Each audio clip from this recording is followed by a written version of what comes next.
आज मैं आपको व्रत में खाई जाने वाला हेल्दी और टेस्टी नाश्ता बनाना बताती हूँ कैसे बनाया जाता है। और इस नाश्ते के साथ खाए जाने वाला टेस्टी रायता भी बनाएंगे, उससे ये नाश्ता खाने में और भी ज्यादा टेस्टी लगता है।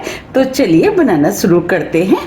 तो सबसे पहले हम नाश्ते के साथ खाए जाने वाला रायता बना लेते हैं। रायता बनाने के लिए ये हमने आधा कप मखाने लिए हैं।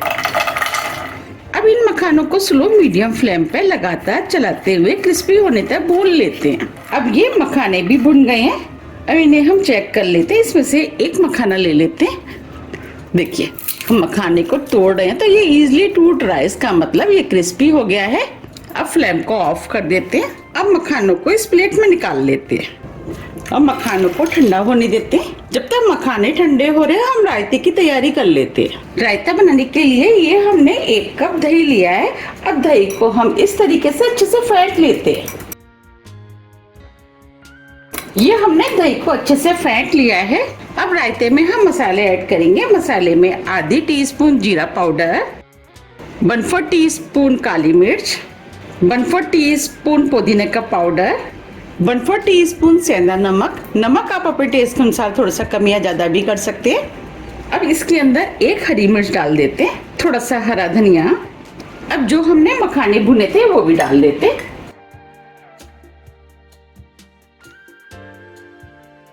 और सभी चीजों को अच्छे से मिक्स कर लेते हैं। अब ये सभी चीजें अच्छे से मिक्स हो गई हैं। अब इस रायते को हम फ्रिज में ठंडा होने के लिए रख देते हैं और आगे की तैयारी कर लेते हैं। हम इस नाश्ते को समा के चावल से बनाएंगे। उसके लिए ये हमने 1 कप समा के चावल लिए हैं। इसे व्रत वाले चावल भी बोलते हैं। ये हमें इजीली मार्केट में मिल जाते हैं। अगर आपको ये चावल नहीं मिलते हैं तो आप उसकी जगह राजगिरा, कूटू, सिंगाड़े या साबूदाने को पीस के उसका आटा बना के भी इस्तेमाल कर सकते हैं। अब जो हमने समा के चावल लिए थे वो हम इस मिक्सी में डाल देते हैं और इसे हम मिक्सी से पीस करके आटा बना लेते हैं। वैसे तो हमें सभी आटे इजीली मार्केट में मिल जाते हैं।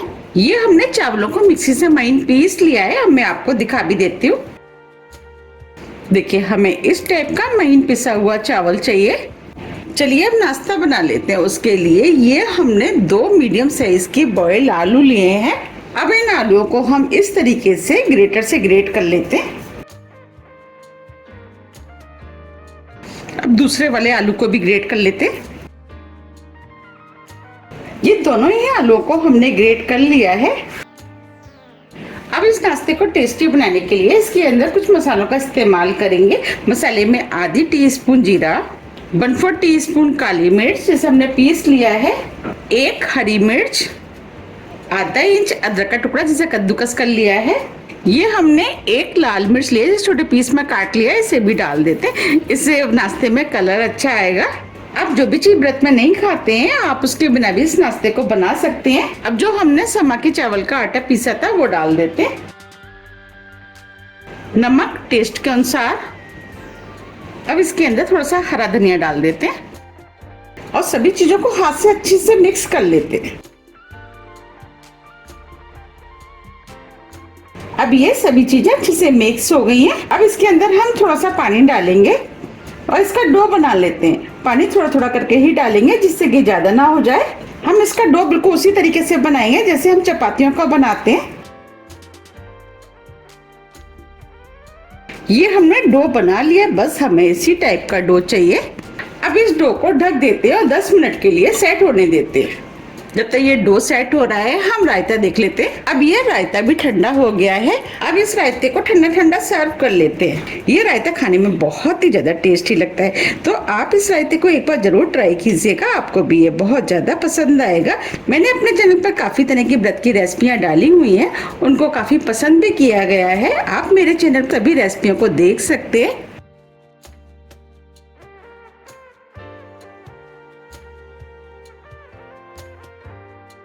अब इसके ऊपर हम थोड़ी सी लाल मिर्च पाउडर डाल देते हैं। अगर आप लाल मिर्च पाउडर नहीं खाते हैं तो आप इसको स्किप भी कर सकते हैं। थोड़ा सा जीरा पाउडर, पुदीने का पाउडर। अब इसके ऊपर हम थोड़ा सा हरा धनिया डाल देते हैं। देखिए कितना बढ़िया मखाने का रायता बनके तैयार हुआ है। अब ये रायता तो बनके तैयार हो गया है। चलिए अब हम नाश्ता बना लेते हैं। 10 मिनट करीब हो गए हैं। अब अब ये डो भी सेट हो गया है। अब इसमें से हम एक बड़े नींबू के बराबर का डो ले लेते हैं और इसकी हम इस तरीके से लोई बना लेते हैं। देखिए हमने ये लोई बना ली है। अब इस डो को हम ढक के रख देते हैं। अब जो हमने लोई बनाई थी उसका हम पराठा बेल लेते हैं। तो उसके लिए ये हमने समा के चावल का आटा लिया है, उसमें हम इस तरीके से लोई को लपेट लेते हैं और इस चकले पे रख देते हैं और इस तरीके से हम हाथ से दबाते हुए इसको बड़ा कर लेते हैं। इस तरीके से हम लोई को घुमाते जाएंगे और बड़ा करते जाएंगे। हम समा के चावल का पराठा बना रहे हैं तो ये पराठा थोड़ा सा फटता है। अब हम इसे इस तरीके से हाथ पे ले लेते हैं। अब चकले पे हम थोड़ा सा और समा के आटा डाल देते हैं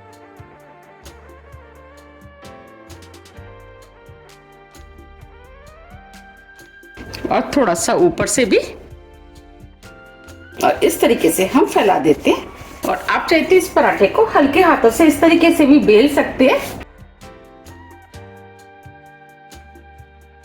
इस पराठे को थोड़ा सा मोटा ही बनाया जाता है। ये हमने पराठे को बेल लिया है। आपको पराठा साइड से थोड़ा सा फटा फटा लग रहा होगा।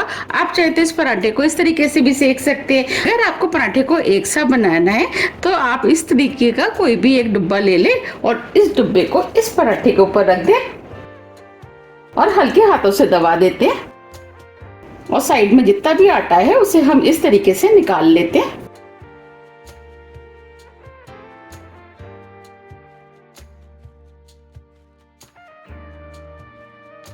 ये हमने आटे को निकाल लिया है। इस आटे का इस्तेमाल जब हम दोबारा पराठा बनाएंगे उसमें कर लेंगे। देखिए ये पराठा बनके तैयार हो गया है। अब इस पराठे को हम हल्के हाथों से उठाते हुए हाथ में ले लेते हैं। अब इसे हम सेक लेते हैं। पराठे को सेकने के लिए हमने गैस पे तवा रख दिया है। अब जो पराठा हमने बनाया था वो हम तवे पर डाल देते हैं। अब पराठे को मीडियम फ्लेम पे सिकने देते हैं। अब पराठे को हम पलट देते हैं। अब दूसरी तरफ से भी सिकने देते हैं। अब पराठे को पीछे से चेक कर लेते हैं। देखिए ये पीछे से भी सिक गया है। अब पराठे के ऊपर हम घी लगा देते हैं। हम व्रत के लिए बना रहे हैं इसीलिए हम घी का इस्तेमाल कर रहे हैं। आप चाहें तो ऑयल में भी सेक सकते हैं और हल्के हाथों से दबाते हुए इसे सेक लेते हैं। अब दूसरी तरफ से भी घी लगा देते हैं।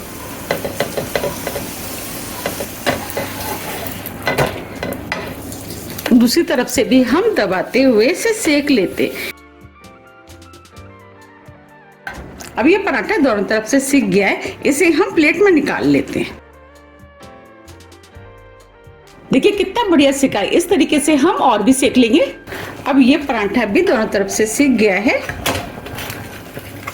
अब इसे भी हम प्लेट में निकाल लेते हैं।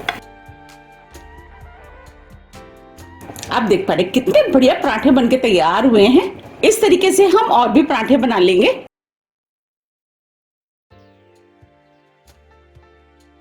ये हमने सभी पराठे बना के तैयार कर लिए हैं। देखिए कितने बढ़िया व्रत में खाए जाने वाले चावल के पराठे बनके तैयार हुए हैं। ये पराठे खाने में बहुत ही ज्यादा टेस्टी लगते हैं। अब मैं आपको पास से भी दिखा देती हूँ। देखिए कितने बढ़िया सिके और देखने में कितने सुंदर लग रहे हैं। अब मैं आपको पीछे से भी दिखा देती हूँ। देखिए तो आप भी इन पराठों को बनाइए, खाइए, फिर मुझे कमेंट्स करके ये जरूर बताइए कि आपको ये पराठे कैसे लगे। मैंने आपको जो मखाने का रायता बनाना बताया, अगर उससे आप इन पराठों को खाएंगे तो ये खाने में और भी ज़्यादा टेस्टी लगते हैं। देखिए देखते ही हो रहा है ना खाने का मन।